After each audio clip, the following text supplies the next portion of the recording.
Tell God all of my troubles when I get home. Hello, and welcome to the History of Africana Philosophy by Chike Jeffers and Peter Adamson, brought to you with the support of the King's College London Philosophy Department and the LMU in Munich, online at historyofphilosophy.net.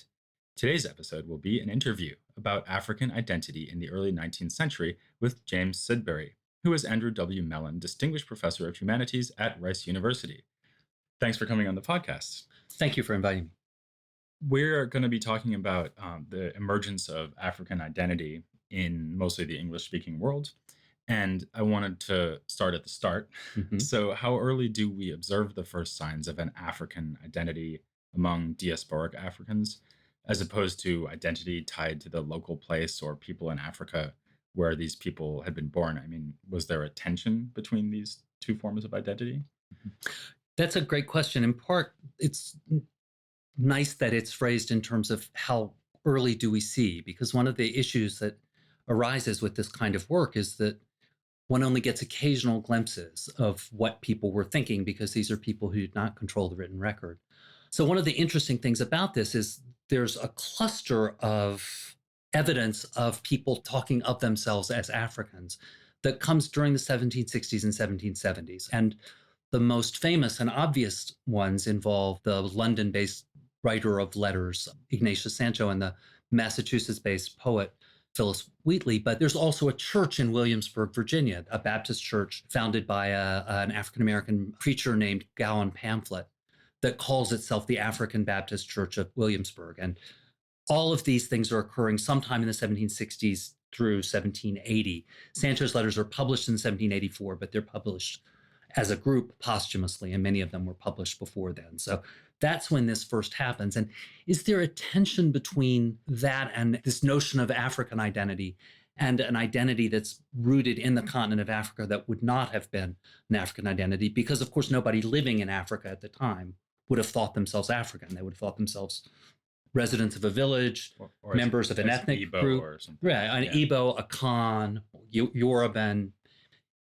Among historians, it's now very controversial to figure out how many of those identities were actually present at that point and how many of them emerged in Africa later on. But they would at any rate have had what we would think of as ethnic identities that were rooted in specific places in Africa.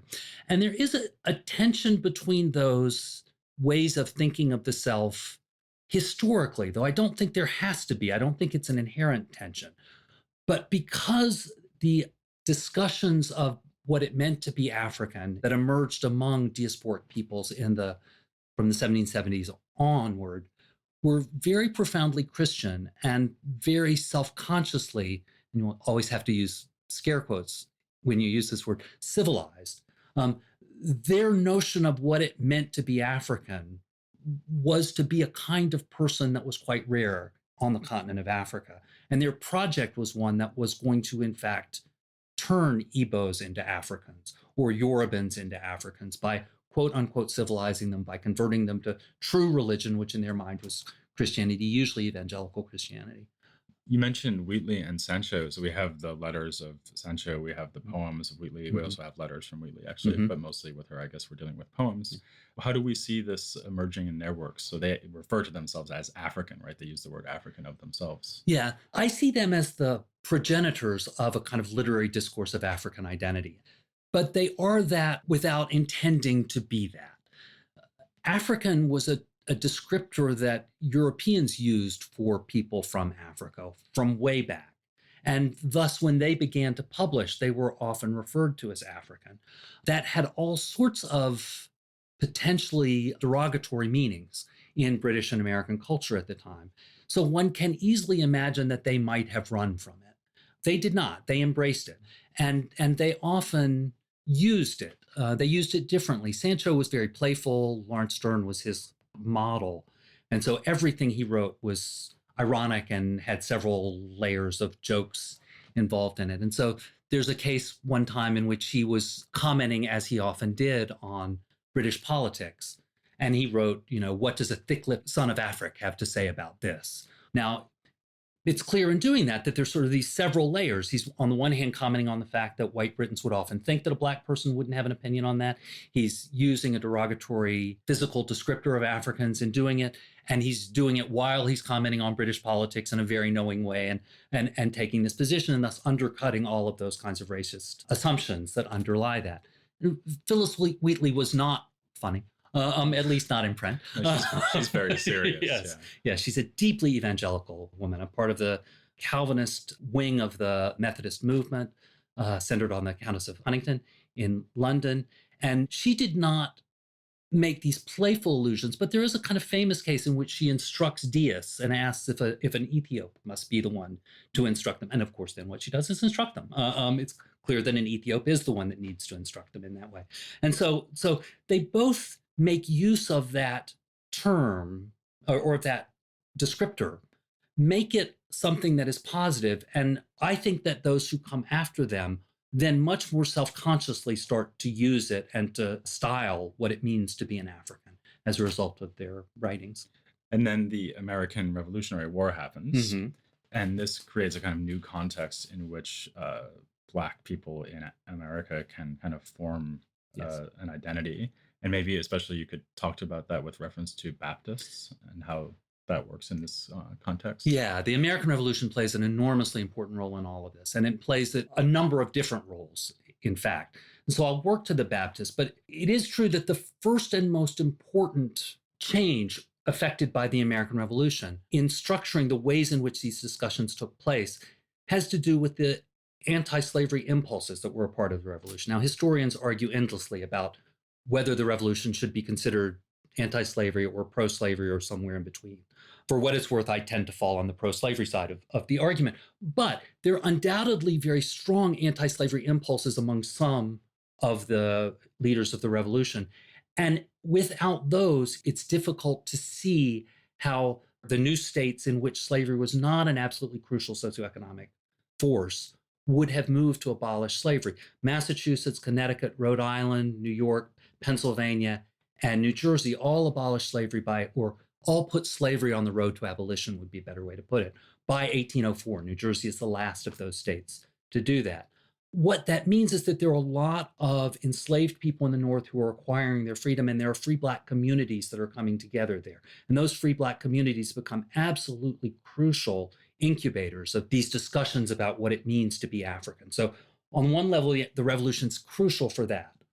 On the other side, and it's truly on the other side, the pro-slavery sides of the revolution meant that, especially for Africans and African-descended people living in plantation areas, the appeal of the British was very strong. Now, the British were not anti-slavery in any serious way at this point, but they were willing to offer freedom to enslaved people who would come to help them fight their masters.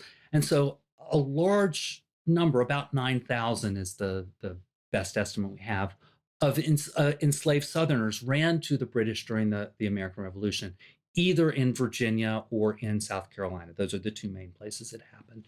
That created, once the war ended, the British did live up to their promise to these people, so they did not return them to their masters, even though the treaty that was signed in Paris would have suggested that they should have. They wound up in Nova Scotia, right?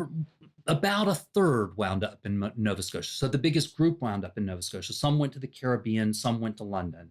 But yes, there is this diaspora of people who move out from the diaspora, an American diaspora of African-American people, about 3,000 of whom go to Nova Scotia, a much more difficult number to quantify who go to the Caribbean, and a large number who go to London. And they carry some of these discourses. And this is where the Baptists are so interesting. So the Baptists are famously congregational. So one cannot exactly say that Baptists think any single thing everywhere. But in the low country of South Carolina and Georgia, a movement emerged among Black Baptists that clearly involved a sense of the self as African. It's got complicated roots and obscure roots. So they are both complicated and difficult to trace. What is clear is that by the time you get to the Revolution, a group of Black Baptists in the Low Country start to coalesce in Savannah, which was occupied by the British. They come there, they form a congregation They're led by two men born in Virginia, George Leal and David George, and a man born in either South Carolina or Georgia. The man who owned him when he was enslaved had land that bridged the Savannah River. So he could have been on either, but Andrew Bryan. And they formed this congregation. They were all tremendously charismatic preachers, very, very powerful men. And following the war, Andrew Bryan stayed there, founded what became the African Baptist Church of Savannah. It then split off, and there's now a First African Baptist and a Second African Baptist Church of Savannah. George Leal went to Jamaica, where he founded the Black Baptist Movement of Jamaica, which became absolutely central in what's called the Baptist War, often the last great slave rebellion of the British Caribbean that was quite important in leading to the British to abolish slavery in 1833. And David George went eventually to New York with the British, and then was one of those who went to Nova Scotia, founded a Black Baptist church in Nova Scotia. And then, to sort of jump ahead a little bit to something we'll talk about later, he was one of a group of these Black loyalists who went to Nova Scotia, who became dissatisfied in Nova Scotia and became the pioneer settlers of the British African colony of Sierra Leone. And he took the Baptist movement to the British colony of Sierra Leone. Yeah. So, and something else that happens sort of in parallel to this is up in Boston. So we were just talking about the South, but up in Boston, you have this, to me, actually kind of surprising phenomenon, which is Freemasonry among Black Americans. And the key figure here is Prince Hall.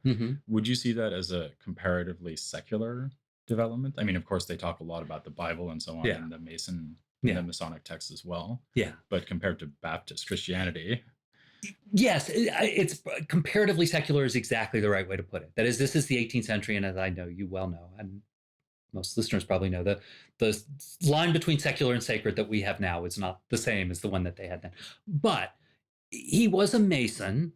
He was an artisan in Boston, had fought against slavery in Massachusetts, had petitioned to try to end slavery in Massachusetts. He had then sought to become a Mason. And the Masons are a really interesting group because on the one hand, they are rightly seen as an elite, as an expression of elite Enlightenment thought. But they did have a commitment, uneven, to a notion of human equality. And they did have an appeal that could spread beyond that. Nobody knows where exactly Prince Hall how he decided he wanted to become a Mason, but he did. He asked the Boston Lodge to sponsor his lodge. Lodges could start other lodges, and they would not do it. He still started a lodge, got frustrated, got it sponsored by London, which then gave him the ability to sponsor other lodges in other places. And thus he started building these locuses of, it is now called Prince Hall Masonry. And in the 1820s, if I remember correctly, they changed the name to honor the founder, but he named it African Masonry. And so he founded these African Masonic lodges throughout the North, which communicated, it's clear we have little bits of paper showing that they wrote back and forth. Alas, almost all of it is lost. So we don't know very much about what they say, but they were in contact. And it was a kind of an incipient attempt to build a network of free Black people who were working together in their localities and beyond their localities to develop a sense of themselves as African people, as civilized Christian people who would transform Africa and fight for the rights of African and African descended people throughout the British world, at any rate. Yeah, actually, a phrase you've used in writing about this is that they were trying to call an African people into existence. And you talk about this also with reference to the Methodists and the Episcopalians. So you have Richard Allen, you have Daniel Coker, you have Absalom Jones. So quite a lot of figures who we probably don't have time to talk about individually, but they also use this word African very prominently in their kind of institutional framework. Yeah, they do. And the thing that gets very interesting to me about what these, and there is this that is the Masons are relatively more secular than the others, but all of them root what is common to African people in their view in a mythic past. And by mythic, I don't mean false. I mean a past that goes back to, in their stories, biblical times. So it was absolutely fundamentally true to them. Prince Hall does this through the way in which Black Masons and this is black little m masons, that is those who were building things, were involved in building Solomon's temple. And so he has all of these kinds of explorations of how Nubians would have been among those building this, how Moses was married to a Nubian, and so there would have been all of this intermixture at that point. Daniel Coker, who is an African Methodist, and Richard Allen, who is an African Methodist, and Absalom Jones, who's an African Episcopalian, are in contact with Prince Hall. They all are at least epistolary friends. Coker and Allen and Jones are closer friends.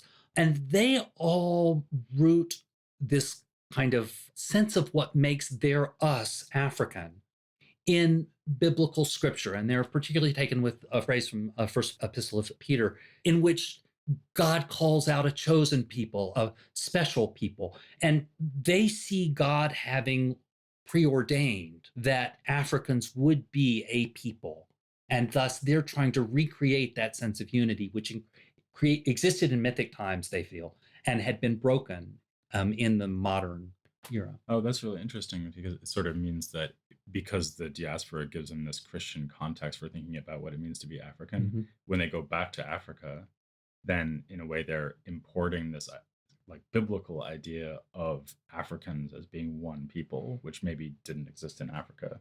Yes, I think that's entirely true. And it can be traced most clearly in the most famous text produced by these people, which is Oluwatu Equiano's interesting narrative of the life of Oluwatu Equiano, or Gustavus Vasa, the African. This long title, which in its name sort of embodies all of the kind of changes that he saw occurring across time. And he has a very interesting incident in which he hires himself out, or he is hired by a man who he knew in London and had worked for. He was enslaved, sold into slavery, won his freedom, ended up in London. His biography is tremendously interesting, but also very complicated to recreate. But he ends up there and he goes to work for a man who, well, he had been working for him. He gets hired to be an overseer for him on a plantation that he's going to build on the Mosquito Coast of what's now Nicaragua. And he goes to do that, and he reports that he bought, of the slaves he bought, he was assigned to go and buy the slaves in the slave market in Jamaica. He went to buy them there, and he bought them all my own countrymen. Not entirely clear what that means. The most obvious meaning would be that they were Igbo, because he reports in the text that he's an Igbo. He was born an Igbo man. I think it's the 6th edition, he adds a footnote. No, he adds a line that says, some of whom were Libyan. Okay. And then he has a footnote to a biblical dictionary saying that the sons of Aphor had gone through Libya and had become sub-Saharan Africans. And so it's this clear way of saying that there is an original unity that's all there. And that what I am trying to do is bring it back. I think his argument is a typological argument. It existed in the Old Testament in one way. The antitype will come into existence in the New Testament as a kind of chosen people of God in a new dispensation, in a Christian Africa that brings everyone together again. Right. But that's very much what these people have in mind. Yeah. Right. So actually, let's turn our attention to Africa itself now. The period we're talking about, so we're in the late 18th, early 19th century. Sometimes people call this the Age of Revolutions. Yes. We have the Haitian Revolution, we have the American Revolution, and we have something that most people, including me, don't know as much about, which is the 1800 revolution in Sierra Leone. So can you say something about that? Sure. Yes, you're not alone in not knowing. Thank you. And it is a one-day revolution. I feel but it's a really interesting story. These men who went to Nova Scotia, some of them became unhappy there. They petitioned the British government asking them to take them to somewhere else. And they did it right at the moment at which the Sierra Leone Company was coming into existence and getting a charter from the Crown to start a colony in Africa. They become the first people who go there. There are about 1,000 of them, 1,300. They arrive. They have difficulty from the start with the government that the company sets up for them. One has to be careful talking about this. This was, without question, the most racially egalitarian polity controlled by white people in the world at that time. So the company appointed a white governor, but they created a kind of legislature that was elected by people, all settlers having the right to vote. They appointed constables. The constables tended to be, actually every constable I can think of, was a settler, an African-American settler. They had trial by jury. The juries were often all Black and certainly predominantly Black because the settlers were predominantly Black. So it's important not to give the impression that this is a colony founded by philanthropists seeking to prove, however awkward it is to talk today in these terms, that African people could govern themselves and become a civilized Christian people. And so they are doing that. On the other hand, they do not distribute land in the way that they had promised the settlers they would do. And there's just an ongoing struggle between the settlers and the company over the right to land, which is absolutely central to the settlers' sense of themselves as a people. They're going to be independent farmers who can defend themselves, defend their own rights on their own land. So all of this ends up leading to a whole series of disputes that culminates in 1800 when a group, probably 2/3 of the settlers in Sierra Leone, rise up and declare that they want to change the terms in which they live there. Now, they nail a set of laws to a door. It includes a whole set of laws that we would think of as statutory laws, things that you can do, can't do, all sorts of things like that. And then it includes a set of statements that were in the way in which the world of the Age of Revolution thought of things, fundamental law. Things about you have to, all those who don't obey these laws must leave the place. Anyone who goes to the company rather than here is excluded from the thing, declares that we declare these laws just before man and God.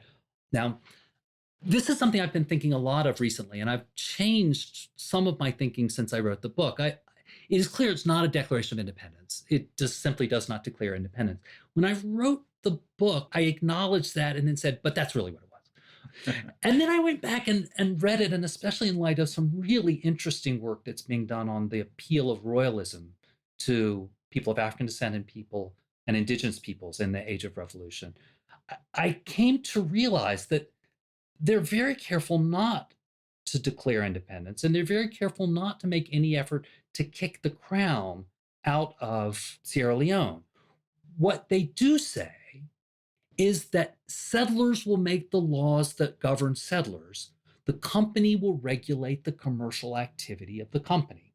As I've come to think of it now, and this is different from what I thought when I wrote the book, what they're moving toward is something similar to what all sorts of people in certain parts of Latin America were moving towards, what some of the less studied leaders of what became the Haitian Revolution were moving toward, which was a vision of a place for Black people in a monarchical system that was safer than it would be in a republic. And it was safer than it would be in a republic, even if you could imagine a republic that would grant formal equality to people of African descent, because monarchies had a well-developed tradition of granting corporate privileges to groups that could then defend their privileges as a group. And that's what these Sierra Leoneans were trying to do, get the right to govern themselves and to defend themselves against anything that the company might want to do to them. It's pretty clear that lots of Native Americans wanted that at the same time, that a number of other African groups did.